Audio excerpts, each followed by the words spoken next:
அகிலா பிரகாசம் கார்டனின் அன்பான வணக்கங்கள். ஃப்ரெண்ட்ஸ், எங்கள் வீட்டில் இருக்கிற மல்லிகைப்பூ செடி பற்றி தான் இந்த வீடியோவில் பார்க்க போகிறோம். ஏற்கனவே இந்த செடியை பற்றி ஒரு வீடியோ போட்டிருக்கேன். மல்லிகை செடியில் அதிக பூக்கள் பூக்க வைப்பது எப்படின்னு சொல்லி நிறைய டிப்ஸ் அந்த வீடியோவில் சொல்லியிருப்பேன். அது 7 லட்சம் வியூஸ் வரைக்கும் போயிட்டுருக்கு. இந்த வருஷம் அதே செடி எந்த அளவுக்கு எங்களுக்கு பூ கொடுத்துச்சுங்கிறது தான் இந்த வீடியோவில் பார்க்க போகிறோம்.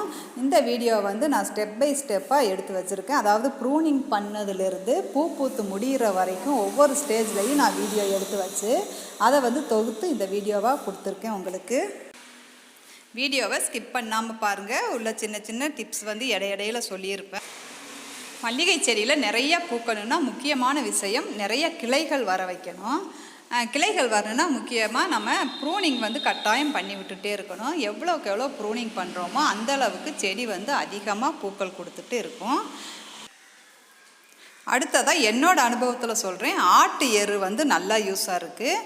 ஆட்டு எரு கொடுக்குறப்ப நிறைய தளிர்கள் பூக்கள் ஒவ்வொன்றும் நல்லா பெருசாக கொடுக்குது. நான் எப்போவுமே மேக்ஸிமம் ஆட்டு எரு தான் பயன்படுத்துகிறேன் செடிகள் எல்லாத்துக்குமே. இந்த செடி கிட்டத்தட்ட 6 வருஷத்துக்கு மேலேயே இதே தொட்டியில் தான் இருக்குது. வேறு தொட்டியும் மாற்றலை, மண்ணும் மாற்றலை. இப்போ தான் கொஞ்சம் ரூட் பாண்டாகி கீழே இருக்கிற துவாரம் வழியாக வேர்லாம் வெளியே வர ஆரம்பிச்சிருக்கு. வேறு பாட்டுக்கு மாற்றுறதுக்கு கொஞ்சம் பயந்துட்டுருக்கேன். செடிக்கு எதுவும் ஆயிருமோ என்னமோன்னு அப்படியே வச்சிட்ருக்கேன். மல்லிகைப்பூ சீசன் ஆரம்பிக்கிறதுக்கு முன்னாடி ஹார்ட் ப்ரூனிங் சொல்லுவாங்க. ஃபுல்லாக இலையே இல்லாமல் ஃபுல்லாக கவாத்து பண்ணி விட்டுறணும். அந்த மாதிரி பண்ணால் நிறைய கிளைகள் வரும். நான் ப்ரூனிங் பண்ணதை வீடியோ எடுக்காமல் விட்டுட்டேன். ப்ரூனிங் பண்ணது மார்ச் 5ஆம் தேதி பண்ணியிருக்கேன். அதுக்கப்புறம் ஒரு வாரத்தில், அதாவது கிட்டத்தட்ட 10 நாள் ஆச்சு. இப்போ தான் தளிர் விட ஆரம்பிச்சிருக்கு. பாருங்கள், எல்லா கிளையிலையுமே புதுசாக தளிர் வந்துருச்சு. நான் ப்ரூன் பண்ணி விடுறதுக்கு முன்னாடியே ஒரு 10 நாளைக்கு முன்னாடி ஆட்டு எருவோட கொஞ்சமாக வேப்பம் பிண்ணாக்கு கலந்து மேல் மண்ணை பறித்து எடுத்துட்டு அது உள்ளே போட்டு மேலே மண்ணால் மூடிட்டேன். டெய்லி தண்ணி ஊற்றுறப்ப அதில் இருக்க சத்துக்கள் கொஞ்சம் கொஞ்சமாக மக்கி செடிகளுக்கு நல்லா கிடச்சிட்ருக்குங்கிறதுனால முன்னாடியே ப்ரூன் பண்ணுறதுக்கு முன்னாடியே நான் வச்சுட்டேன். ஏன்னா ரசாயன உரம் மாதிரி முதல் நாள் கொடுத்தோன்னே 2வது நாள் செடிகள் எடுத்துக்கிற முடியாது. அதனால் எரு கொடுக்குறப்ப கொஞ்சம் முன்னாடி கொடுத்தோன்னா அதோட சத்துக்கள் மக்கி செடிக்கு ஈஸியாக கிடைக்கும். அடுத்த ஒரு 3 நாளில் அந்த தளிர்கள் எல்லாமே ஓரளவு பெருசாக வளர்ந்துருச்சு பாருங்கள். இந்த ஸ்டேஜில் நல்லா ஒரு நைட்ரஜன் சத்துள்ள உரம் கொடுத்தோம்னா தளிர்கள் நல்லா தளன்னு அழகாக சீக்கிரமாக வளர்ந்து வரும். நல்ல நைட்ரஜன் சத்துள்ள உரம்னா மண்புழு உரம் கொடுக்கலாம். அடுத்து பின்னாக்கு, கடலை பின்னாக்கு, வேப்ப பின்னாக்கு கலந்து ஊற வச்சு அந்த தண்ணீரை கொடுத்தோன்னா ஒரு 2-3 நாள்லேயே செடியில் நல்லா வித்தியாசம் தெரியும். அதனால் நான் இந்த ஸ்டேஜில் கடலை பின்னாக்கு கரைசல் கொடுக்க போகிறேன். எல்லா பூச்செடிகளுக்கும் சேர்த்து ஊற வச்சுருக்கேன். கடலை பின்னாக்கும் வேப்பம் பின்னாக்கும் கலந்து ஊற வச்சுருக்கேன். சிலர் கடலை பின்னாக்கு கொடுக்குறப்ப புழு வைக்குதுன்னு சொல்கிறாங்க. நம்ம ரொம்ப திக்னஸாக கொடுத்தோன்னா புழு வைக்கும். அந்த மாதிரி இல்லாமல் இந்த மாதிரி நல்லா லிக்யூடாக கொடுத்தோன்னா புழு வர வாய்ப்பு இல்லை. இந்த மல்லிப்பூ செடியிலேயே ஒரு சின்னதாக ஒரு நித்திய கல்யாணி நாற்று வந்திருக்கு பாருங்கள். அதை கவனிச்சுக்கோங்க. வீடியோவோட லாஸ்ட்டில் அந்த செடி எப்படி இருக்குங்கிறதையும் பார்ப்பீங்க. இப்போ ஆட்டு எரு போட்டது எல்லாமே ஓரளவு மக்கிருச்சு பாருங்கள். அது போட்டு 25 நாள் கிட்ட ஆகும். அதோட சத்தும் செடிக்கு கிடச்சிட்டே இருக்கும். இப்போ நான் கடலை பிண்ணாக்கு கரைசல் லிக்யூடாக நல்ல ஒரு டைல்யூட் பண்ணி தான் கொடுக்குறேன். இந்த மாதிரி கொடுத்துட்டோன்னா புழு வைக்காது. அதே மாதிரி பால்கனியில் வைக்கிறப்போ கடலை பிண்ணாக்கு கொடுத்தா வாடை வருதுன்னு சொல்கிறாங்க. ஒரு 2 நாளைக்கு தான் அப்படி இருக்கும். அப்புறம் நம்ம தண்ணி விட மண்ணோட கலந்து வாடையெல்லாம் வராது.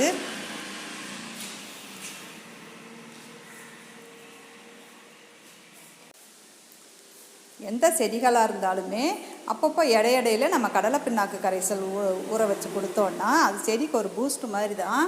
நல்லா செடி ஆரோக்கியமாக செழிப்பாக வரும். புது தளிர்கள் நிறையா வர்றதுக்கு இந்த கடலை பிண்ணாக்கு கரைசல் உதவி செய்யும். இப்போ எல்லா பூச்செடிகளுக்குமே நான் இதை கொடுக்க போகிறேன்.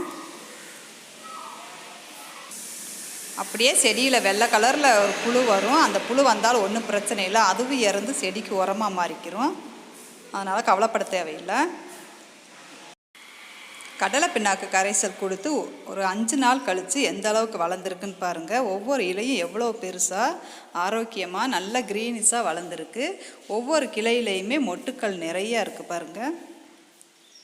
மொட்டுக்கள் இல்லாத கிளையே இல்லை, அந்தளவுக்கு செடி ஃபுல்லும் மொட்டு தான் இருக்குது.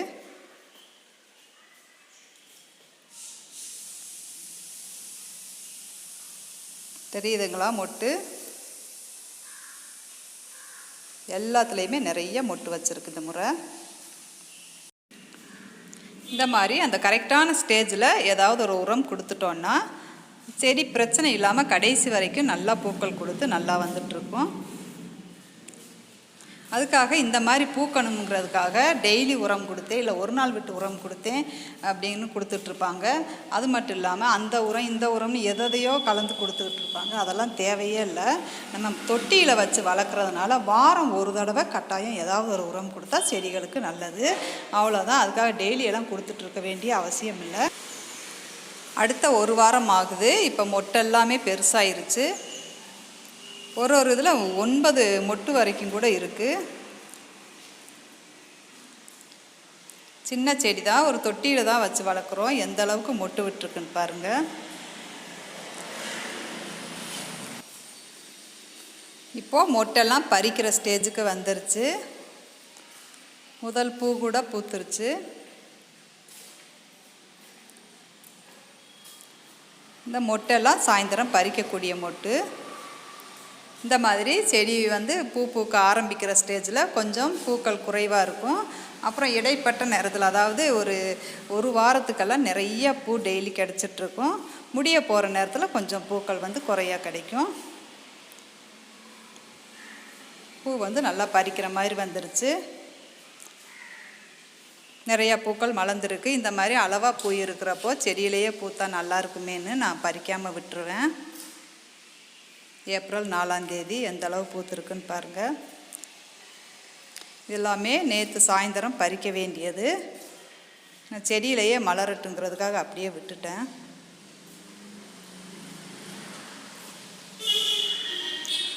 என்கிட்ட நிறைய செடிகள் இருக்குது. அதில் எனக்கு ரொம்ப ரொம்ப பிடிச்ச செடின்னா இந்த மல்லிகை செடி தான். ஒவ்வொரு வருஷமும் இந்த மாதிரி தான் எவ்வளோ பூ கொடுக்க முடியுமோ அவ்வளோ கொடுத்துட்ருக்கோம்.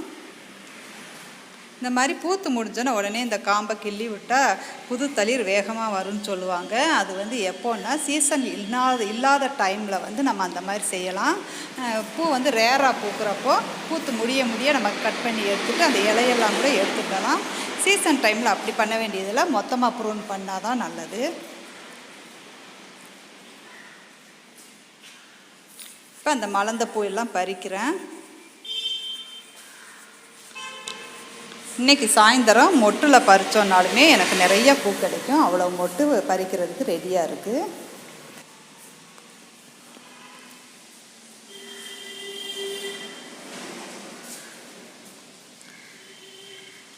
செடிக்கு சின்னதாக ஒரு உரம், பழைய சாதம் மீந்ததை ஊற வச்சுருந்தேன். இப்போ அந்த தண்ணீரை மட்டும் இந்த செடிக்கு கொடுக்க போகிறேன். இந்த மாதிரி கிச்சனில் சமைக்கிறப்ப கிடைக்கிற அந்த வேஸ்ட்டாக போகிற அந்த தண்ணீரெல்லாம் ஒரு குடத்தில் சேகரித்து வச்சு கொண்டு செடிகளுக்கு ஊற்றுவேன். அந்த மாதிரி ஊற்றுறப்போ இந்த செடிக்கும் அந்த தண்ணீர் அப்பப்போ கிடைக்கும்.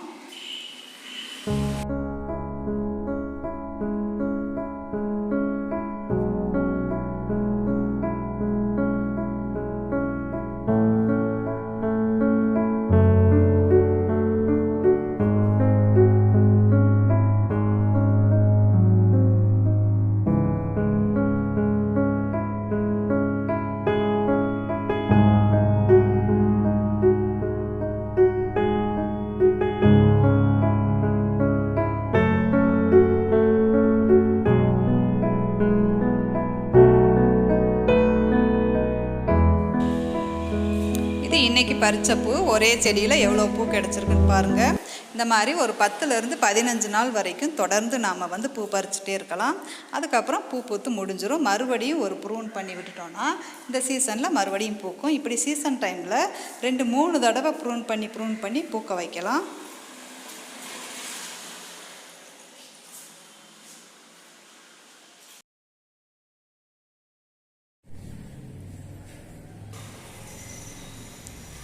அதே செடி இப்போ ஜூன் 5ஆம் தேதி எந்த அளவுக்கு பூக்களோடு இருக்குன்னு பாருங்கள். அந்த செடி பூ பூத்து முடிஞ்சதுக்கப்புறம் மறுபடி ப்ரூன் பண்ணி விட்டுட்டேன். பூ பூத்து முடிஞ்சதுக்கப்புறமா மறுபடியும் ஒரு தடவை கவாத்து பண்ணி விட்டு தளிர் விட்டு மொட்டு விட்டு இப்போ இந்த அளவுக்கு பூத்துருக்கு.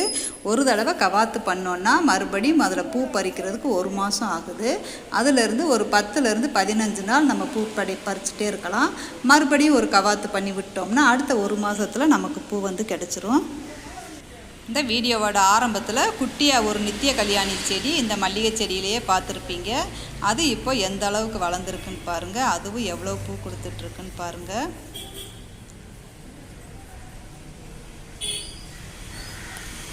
மல்லிகைப்பூ செடியை பொறுத்த வரைக்கும் கவாத்து பண்ணி விட்டு கரெக்டாக 1 மாதத்துலேயே நமக்கு பூ கொடுக்க ஆரம்பிச்சிரும். இப்படி சீசன் டைமில் தொடர்ந்து பூ பூத்து முடிய ஒரு 10 நாள் ரெஸ்ட்டு விட்டுட்டு அதுக்கப்புறமா நம்ம கவாத்து பண்ணி விட்டுட்டே இருந்தோம்னா கிட்டத்தட்ட சீசன் டைமில் 3 முறை அல்லது 4 முறை வந்து இந்த மாதிரி பூக்க வைக்கலாம். மற்ற நேரமும் தொடர்ந்து ப்ரூனிங் தான் இந்த செடிக்கு முக்கியம். பூ பூத்து முடிஞ்சதும் அந்த கிளையை கட் பண்ணி விட்டுறது, இல்லைன்னா ஃபுல்லாக ப்ரூன் பண்ணி விட்டுட்டே இருந்தோம்னா வருஷம் முழுக்கவே வீட்டில் இருக்கிற மல்லிகைப்பூ செடியில் வந்து மல்லிகைப்பூ கிடச்சிட்டே இருக்கும். அடுத்ததாக ஒவ்வொரு தடவை கவாத்து பண்ணி முடிஞ்சதுமே ஒரு தடவை பின்னாக்கு கரைசல் கட்டாயம் கொடுத்துருங்க. அடுத்து மண்புழு உரம் கொடுக்கலாம். ஆட்டு எருவோ அல்லது தொழு உரமோ இருந்தால் ஒரு 2 கைப்பிடி மண்ணை பறிச்சுட்டு உள்ளே போட்டு மூடி வச்சுருங்க. அது வந்து நிரந்தரமாக அந்த செடிக்கு ஒரு சத்தை கொடுத்துட்டே இருக்கும். இந்த வீடியோ பிடிச்சிருந்தால் லைக் பண்ணுங்கள், ஷேர் பண்ணுங்கள். தொடர்ந்து வீடியோஸ் பார்க்க சேனலை சப்ஸ்கிரைப் பண்ணிக்கோங்க. ரொம்ப நாள் அகிலா பிரகாசம் கார்டன் வீடியோஸ் போடாததுனால சேனலை மறந்துட்டிங்களா ஃப்ரெண்ட்ஸ்? சாரி. ப்ளீஸ் என்னோடய சேனலுக்கு ஆதரவு கொடுங்க. தொடர்ந்து என்னோடய வீடியோஸ் பாருங்கள். தேங்க்யூ.